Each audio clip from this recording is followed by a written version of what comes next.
Oke, assalamualaikum warahmatullahi wabarakatuh. Waalaikumsalam warahmatullahi wabarakatuh. Kembali lagi bersama saya Israel Ali dalam podcast ESA edisi 18 Mei 2023. Halo sahabat ESA yang ada di rumah dan dimanapun Anda berada, tetap jaga kesehatan, jaga hati, jaga mata buat ayangnya ya. Oke, di sini tentunya saya tidak sendiri. Di sini saya bersama teman-teman dari angkatan 20 komunikasi dan penyiaran Islam. Sekarang sudah semester 6 ya. Dan di depan saya ada sobat Krisna. Halo. Hai Kris. Halo semuanya. Gimana kabarnya? Semuanya yang di rumah juga halo dong. Iya. Say hey. Jangan lupa say hello sama pemirsa yang ada di rumah. Nah, di samping kanannya ada sobat Lita. Halo, assalamualaikum guys. Halo. Dan tidak kalah pentingnya di samping saya wanita soleha. Amin. Masya Allah. Idaman Oke, banget. halo sahabat Afwi. Hai. Apa kabar semuanya? Sehat ya? Oke, di sini kita sudah berada saya sudah bersama-sama dengan teman-teman dari angkatan 20. Nah, di sini kita akan membahas permasalahan yang kemarin yang sangat viral, yang sampai sekarang itu masih hangat ya, belum dingin, belum basi. Apa Ini jalanan Lampung. Kenapa itu Mungkin, jalannya Lampung? sangat fantastis ya kalau dibahas. Mungkin para pemirsa, para sobat-sobat ESA yang ada di rumah mungkin sudah familiar ya dengan berita-berita yang sudah tersebar mengenai Lampung, apalagi para penggemar TikTok ya, pasti sudah tahu. Nah, di sini kita akan membahas mengenai ada apa sih dengan Lampung sehingga sampai boomingnya, sampai segitu viralnya, hingga media sosial di gara-gara masalah jalanan Lampung itu hingga kayak menyelimuti media sosial. Dan sehari-hari pembahasannya itu Lampung dan Lampung. Oke, mungkin langsung saja tanggapan dari Sobat Afwi mengenai jalanan Lampung yang viral saat ini ya, yang booming-boomingnya di dunia maya. Sudah saya duga ini bakalan saya lagi soalnya di mana-mana gimana nih Lampung? Jalannya udah mulus belum gitu. Waduh. Senggol dong Lampung nih, Bos. Ya kan tempat kelahiran, Mbak. Iya. Sebenarnya apa ya? Udah muak sih kayak gimana jalan Lampung cuman ya bersyukur banget karena bisa ada yang mau speak up gitu kan. Dan akhirnya bisa diperbaiki sekarang udah nggak jelek-jelek banget sih gitu. Tapi di prank sama presiden. Tapi bentar ngomongin soal jalan Lampung jadi keinget zaman dulu tau nggak jalan-jalan tuh Gimana tuh? Gimana? bergelombang gelombang. Ya itu sebelum ditemukannya aspal atau cor-coran kan jalannya rusak gitu. Cuma ada batu-batuan sama Untuk pasir. kalian belum ke rumah aku ya guys ya. Jadi kesannya banyak polisi tidur ya. Iya benar. Bukan polisi tidur lagi mas, kolam lele. Wah, keren sih. Iya, ya saya sebagai penduduk asli Lampung ya. Ya. Lampung nih bos, Ya. senggol dong. Aduh agak deg-degan nih gue gitu. Ya bersyukur karena udah diperbaiki, karena udah sempat viral gitu kan. Mungkin kalau nggak ada viral trending gitu kayaknya bakalan tetap aja tuh jalan jadi kolam lele gitu kan. Karena menurut saya ya jujur karena dari kayak sepanjang aku hidup nih gitu, beberapa tahun ini gitu, beberapa puluh tahun ini gitu Berapa kan. puluh tahun. Iya, emang kayaknya gak ada gitu perbaikan jalan sebelumnya. Mungkin ada ya, cuman kayak sebagian gitu. Nanti kayak mau perbaikan jalan lagi yang sebelahnya udah rusak duluan gitu loh. Jadi kayak nggak merata kayak gitu loh. Sebenarnya ya sudah ada perbaikan jalan dari dulu sih, cuman kayak nggak maksimal gitu sih. Dan menurut aku itu sangat mengganggu apa ya? Tentunya ya akses kita susah lah ya, kayak perekonomian, akses pendidikan. Kayak bayangin nggak sih? Aku tuh jalan rumah aku ke pasar itu sebenarnya cuman 3 kilo lah ya. Cuman itu jadi bisa 1 jam gitu, tahu gak sih? 3 kilo itu dekat loh Mbak. 3 kilo kok Iya bisa karena sampai 1 jam. ya bayangin aja gitu loh, kolam lele dibuat jalan gitu, gimana sih? Ya begitulah kalau ada hujan becek. ya gitu. Tapi karena angin segar dari seorang pemuda yang mengkritiki tentang Lampung itu, akhirnya Lampung sekarang itu jalannya sudah bagus. Nah, ini mengenai infrastruktur yang betul-betul ya digembleng oleh pemuda yang membawa angin segar lah bagi masyarakat Lampung. Nah, begitu juga mungkin di daerah-daerah kita ya tidak mungkin lebih parah dari Lampung, hanya tidak terekspos oleh media aja. Nah, di sini kalau kita lihat ya, kemarin kemarin Pak Jokowi itu sempat memprank Gubernur Lampung. Jadi ada satu berita di mana pemerintah Lampung itu membuat jalan Rumbia itu dalam waktu 1 malam. Wow, hebat banget itu. Udah kayak ceritanya ini ya. Roro Jonggrang. zaman-zaman dulu ya. Roro Jonggrang, guys. Bondowoso kan. Sakti banget tuh, jalan rusak puluhan tahun bisa dibenerin dalam satu malam. malam guys, lihat. Gila nggak tuh kontraktornya? Itu perlu diapresiasi banget loh itu. Iya. Tangan dong buat kontraktornya. Itu salah satunya kan dengan adanya hal yang viral kayak gini tuh kayak menuntut perbaikan secara cepat gitu ya guys. Jadi kayak ya itu positifnya. Tapi kan Pak Presiden kita kan nggak lebih pintar, lebih cerdas. Jadi lewat jalan yang rusak akhirnya apa? Akhirnya sepanjang jalan sampai ke tempat, sampai ke lokasi itu ya udah jalanannya itu rusak semua. Sehingga untuk infrastruktur pembangunan jalan raya diambil oleh pemerintah pusat. Wow, luar biasa ya. Dari itu sebenarnya tanggung jawab dari pemerintah di sana, tiba-tiba dialihkan oleh pemerintah pusat.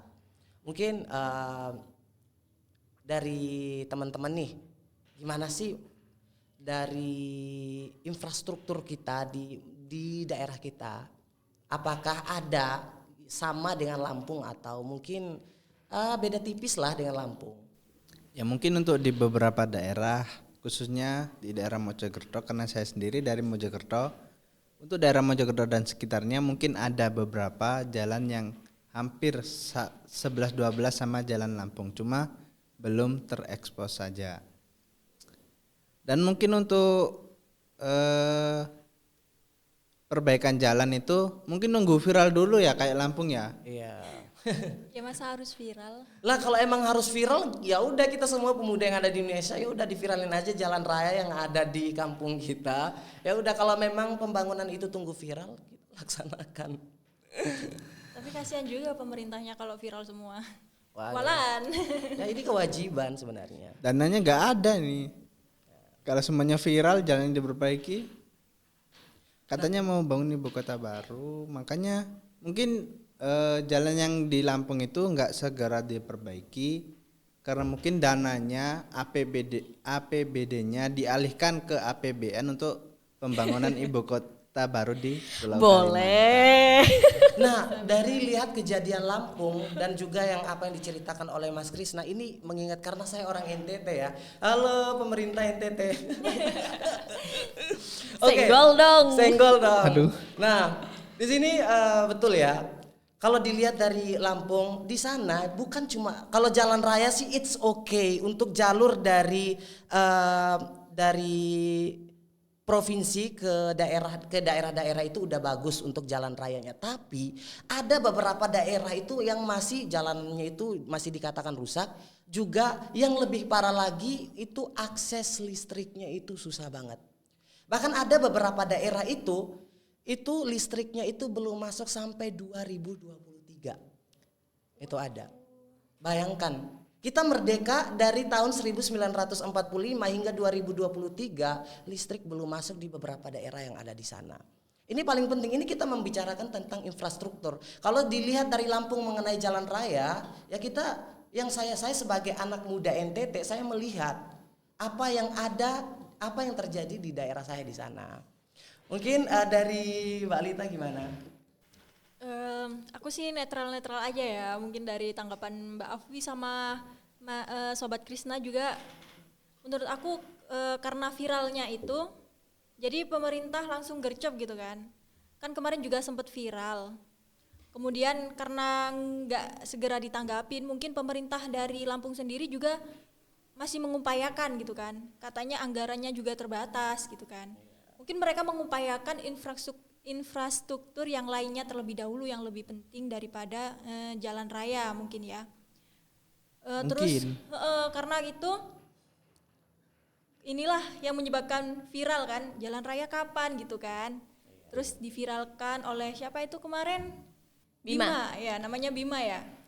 Nah itu, terus jadi kalang kabut karena Pak Jokowi juga mau datang gitu kan. Sebenarnya kedua belah pihak ini juga saling ini ya, mengupayakan gitu. Si Bima mengupayakan jalan segera dibenahi, tapi dari pemerintahannya juga ini mengupayakan infrastruktur pembangunan yang lain gitu kan, daripada jalan. Jadinya bentrok gitu kan ya Mbak. Iya, Padahal dana itu pas-pasan, bisa dibilang pas-pasan. Ya mungkin dari dananya juga ya, terus dari kan pemerintahan juga kan nggak banyak ini kan, banyak juga yang diurus gitu kan, nggak hanya jalanan aja gitu.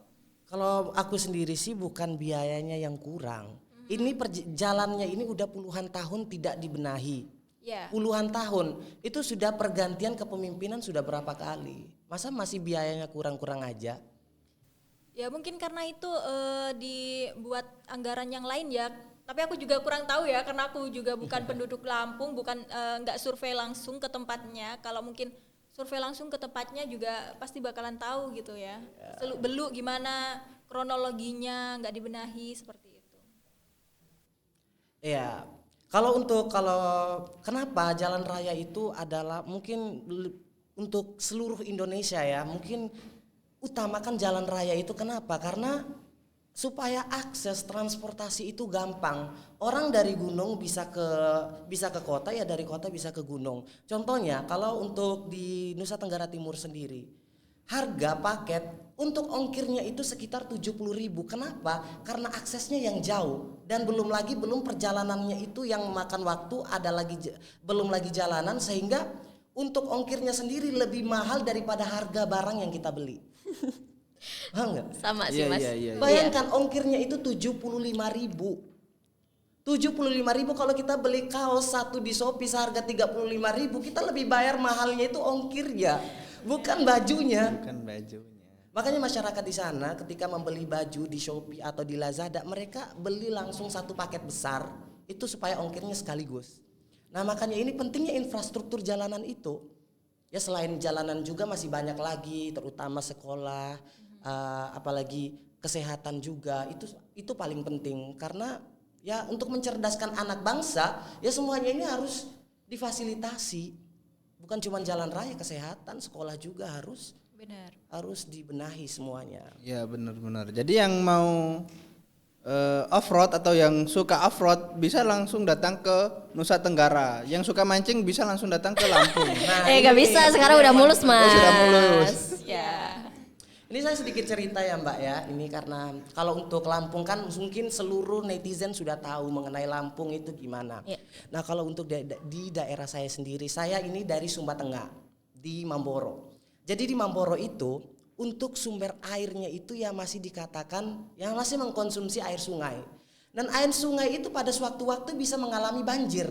Jadi banjir tahu sendiri kan, airnya itu berwarna susu coklat gitu. Keruh coklat. Nah dulu pada sebelum ada kendaraan kayak tangki, tahu tangki nggak yang buat air gitu. Iya. Nah itu masyarakat itu mengkonsumsi air itu karena susah untuk mendapatkan air bersih. Nah jadi di sini selain kita memfokuskan kepada infrastruktur yang lain, ini banyak sekali desa-desa yang belum mengalir listrik dan juga air bersih. Salah satunya di tempat saya besar di sana sampai kuliah di sini. Wah, berbeda jauh ketika saya bandingkan, kok beda ya dengan Pulau Jawa. Sempat saya merasakan iri yang sangat betul-betul iri lah, kayak lebih disayangi, lebih kayak Terisolir ya Mas. iya kayak saya, aduh luar biasa di sini. Merasa Kalau terisolir. menurut saya nih Pulau Jawa kan masih gabung ya pulaunya sama ibu kota Jakarta. Mungkin aksesnya juga lebih cepat di Pulau Jawa daripada pulau-pulau yang lainnya. Iya, Jadinya iya. Pulau Jawa ini Lebih maju infrastrukturnya. lebih didahulukan mungkin ya seperti itu. Ya, tetapi juga pemerintah juga harus memperhatikan kita ini NKRI. Oke. Dan Suara hati Rais ya guys. ini suara Habis hati ini saya videonya ya, guys. cut. Ini opini Ini gak usah saya. dikat ini gak usah dikat. Iya, Upload dikat. aja ya. Gak usah dikat ya. Biar viral. Ini opini saya mengenai kampung halaman saya sendiri. Kenapa saya mencintai kampung halaman Ya, saya? ya. Kalau saya tidak mencintai kampung halaman saya, tidak mungkin saya akan berbicara seperti ini. Ya. Betul sekali. Ini gak ada kat-katan, langsung real apa yang dibicarakan Mas Makanya Rais saya itu bicarakan. sesuai pengalaman. Dan saya berharap apa yang diutarakan dari Mas Rais itu bisa terwujud gitu. Iya. Dan yang paling penting sekolah. Ini dulu. Kalau kamu menemukan anak NTT yang ada di sini ketika berjalan jauh mereka bilang, capek, itu bohong. Itu perjalanan ke sekolah di sana itu memakan waktu 3 sampai 4 kilo itu jalan kaki. Masya You Allah. Kuat Bagaimana banget dengan itu. saya? Aku dulu itu di SMK, kalau di Mamboro di tempat saya itu sebelum ada MA seluruh anak-anak itu sekolahnya di SMK. Perjalanan dari SMK itu memakan waktu itu ya berapa kilo lah untuk sampai ke sekolah itu jalan kaki. Jadi merasa bersyukur banget deh aku dengar cerita dia gitu. Bersyukur banget. Jadi pada saat itu ada jalur transport disediakan oleh sekolah yaitu bus sekolah pada saat itu. Jadi siswanya cuma bayar 2.000. Nah, berjalan mungkin sekitar 1 sampai 2 tahun saja. Nah, tiba-tiba hilang begitu saja. Jadi anak-anak kembali ya jalan kaki seperti biasa. Ya kalau yang punya kendaraan pakai kendaraan, tapi kalau yang nggak punya kendaraan ya gimana gitu. Makanya saya bukan menjelekkan provinsi saya sendiri, tetapi ini adalah Keluh kesahnya. opini saya, keluh kesah saya kepada khususnya di daerah saya, di daerah Sumba Tengah. Dan mungkin kita lebih memperhatikan lagi di daerah-daerah kita, apalagi sampaikan aspirasi meskipun itu kecil, karena kecilnya aspirasi yang kita sampaikan itu berdampak besar bagi masyarakat. Ya, benar banget. Nah, Oke. Dari gimana sini Mbak Afi jadi lega? Iya, jadi dari sini kayak bisa kayak menerima gitu apa ya kayak nggak Lampung sendiri ternyata bos Iya, yang kayak nggak gitu Lampung gitu loh. Iya. Kalau aku sih alhamdulillah ya. Belum pernah mengalami kesulitan tapi emang jalannya udah mulus ya, udah Yeah. bagus. Mungkin aku nggak tahu lagi ya di daerah Mojokerto ini masih banyak jalan-jalan yang harus dibenahi juga. Gimana Kris? Mungkin bukan dibenahi Mbak ya, jalannya itu udah ada, udah bagus, tapi jalannya itu masih sempit karena di daerah Mojokerto sendiri, khususnya di tempat tinggal saya ya, daerah pegunungan Trawas, itu kan masuk daerah pegunungan, jalannya itu sempit banget, jadi kalau mau berpapasan mobil sama mobil itu agak rawan karena kanan tebing, kiri jurang, takutnya kesenggol titik jatuh ke jurang. Itu Aduh. pilihan kanan kiri tetap aja. Iya. Hujan takut longsor. Ya, benar. Iya benar juga sih. Jadi kita tidak mengenai mengkritik pemerintah yang betul-betul enggak. Jadi masa kepemimpinan pemerintah di daerah kita masing-masing punya sisi kelam yang berbeda. Ada baiknya, ada buruknya, ada negatifnya, ada positifnya. Jadi jadi apa yang saya sampaikan adalah bentuk kecintaan saya kepada pemerintah yang ada di sana, juga bentuk kecintaan saya kepada rakyat yang ada di Nusa Tenggara Timur, khususnya di Pulau Sumba. Nah, begitu juga yang disampaikan oleh Afwi dan juga Lita dan juga Mas Krisna mengenai yang terjadi di daerah-daerah mereka. Yang paling penting itu infrastrukturnya itu. Ya, karena dari infrastruktur itu kayak bisa menarik hal-hal yang lainnya gitu, perekonomiannya, kesehatannya, pendidikannya gitu kan. Intinya infrastruktur itu mensejahterakan rakyat. Ya, benar. Seperti itu bukan? Benar sekali. Yang pertama infrastruktur. Infrastruktur. Ulangin Mas Krisna. Infrastruktur. Oke. Ya. Jadi saya ini bicara seperti ini, saya takut mama saya di rumah itu deg-degan. Ini anak saya ngomong apa ya? Anak saya ini ngomong apa ya? Diboykot Jadi nanti. untuk mamaku dan bapakku tercinta yang ada di rumah, no problem, jangan khawatir. Ini adalah berkaca Bentuk dari kecintaan ini ya. saya kepada masyarakat Mamboro. Dia berkaca dari pengalaman sebelumnya guys. Ya. Oke. Jangankan Bapak dan Ibu Mas Rais, saya yang bicara di depannya aja udah aduh deg-degan banget nih. Aduh, masa saya kena gitu. Oh, sekali. Saya malah nungguin giliran saya kapan. Ini nyautin nggak? Oke. Jadi karena angin segar yang dibawakan oleh pemuda dari Lampung sehingga kita bisa berkumpul di sini dan menyampaikan aspirasi dari masing-masing daerah yang mungkin sedikit lagi dibenahi sehingga Republik Indonesia ini akan maju dan menjadi negara yang berdiri di kaki sendiri ya. Amin. Oke. Jadi wah luar biasa kita dipertemukan, apalagi di sini kita dipertemukan langsung sama orang Lampung asli. Jadi kita mengambil berita itu nggak sembarang asal jiplak. Iya, itu real Jadi, kok. nggak Guys, takutnya real. nanti fitnah kan kalau kita ngambil sembarang berita, apalagi ada orang Lampung di sini. Lo kamu ambil berita dari mana gitu kan. Real. Tapi sekarang jalannya sudah aman kan 1 malam? Aman, ayo kalau mau ke rumah saya. Aman. Ya, jadinya kalau ke sana nggak bisa rasain gitu. Oh iya, udah nggak bisa. Roller coaster nggak bisa. Tapi di jalanan di NTT di tempat saya itu jalanannya sudah bagus juga. Thank you Bupati Sumba Barat dan juga Gubernur Nusa Tenggara Timur. Tapi yang lainnya diperhatikan juga ya. Apa tuh? Poin terakhirnya ya Pak ya. Oke. Oke guys, mungkin ini cukup sampai di sini pembahasan kita hari ini mengenai seputar jalanan Lampung, tapi merembesnya sampai ke Nusa Tenggara Timur. Tapi nggak apa-apa. Oke, mungkin sebelum kita menutupi podcast kita ini, mungkin teman-teman ada yang mau disampaikan untuk sebagai closing statement dari teman-teman. Mungkin dari Mas Krisna dulu nih, closing statementnya. Mungkin dari Mbak Lita dulu deh, karena dari tadi Mbak Lita kayaknya pengen ngomong banget gitu. Ya aku cuma ini sih ya, suarakan pendapat kalian bebas apapun itu, tapi jangan sampai melenceng, jangan sampai melanggar aturan-aturan ya. Iya kan kita harus menyampaikan pendapat itu yang baik-baik gitu kan, jangan sampai mengadu domba seperti itu kan, itu malah jadinya apa tuh? Aduh dong. Paling dangdut guys. Itu, semoga pemerintahan kita lebih baik lagi. Amin. Bukan hanya di Lampung tapi juga di seluruh Indonesia. Amin. Semoga lebih maju seperti itu. Nah sekarang Lord kita dari Mbak Afwi. Ya, jadi ya apapun ya tetap mengedepankan attitude ya. Yes. Apalagi kita sebagai mahasiswa nih yang tahu gimana baik buruknya dalam berpendapat, gimana baiknya harusnya gitu kan. Memang kayak mungkin kan kita bahas jalanin ya tadi ya, kayak mungkin penyebabnya mungkin kayak misalkan kendaraan-kendaraan yang overload ya, itu kita bisa sih kita kayak melapor kepada pihak yang berwajib untuk ya pokoknya jangan takut untuk bersuara yang benar lah.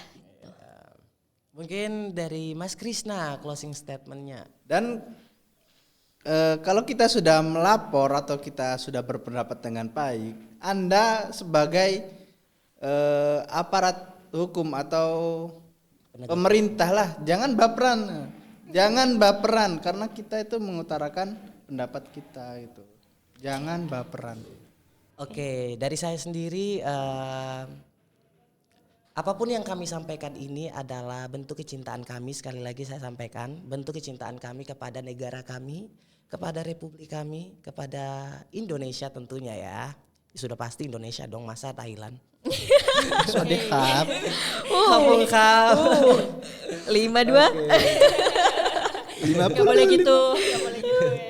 Jadi Empat sebagai sehat, generasi 52. muda kita patut selalu mensupport apa yang telah dibangun, kinerja yang telah dibangun oleh pemerintah kita. Tapi jangan terlena apa yang mereka bangun, ya udah itu wah mereka telah melakukan ini melakukan itu. Kita lihat juga banyak sisi-sisi lain juga yang harus dibenahi. Jangan cuma fokus di satu titik. Kalau cuma fokus di satu titik ya yang lainnya kasihan nantinya. Dan mungkin hanya itu dari saya. Kurang lebihnya saya mohon maaf. Wassalamualaikum warahmatullahi wabarakatuh. Waalaikumsalam warahmatullahi wabarakatuh. Sobat KPI, Inspirasi mahasiswa masa kini.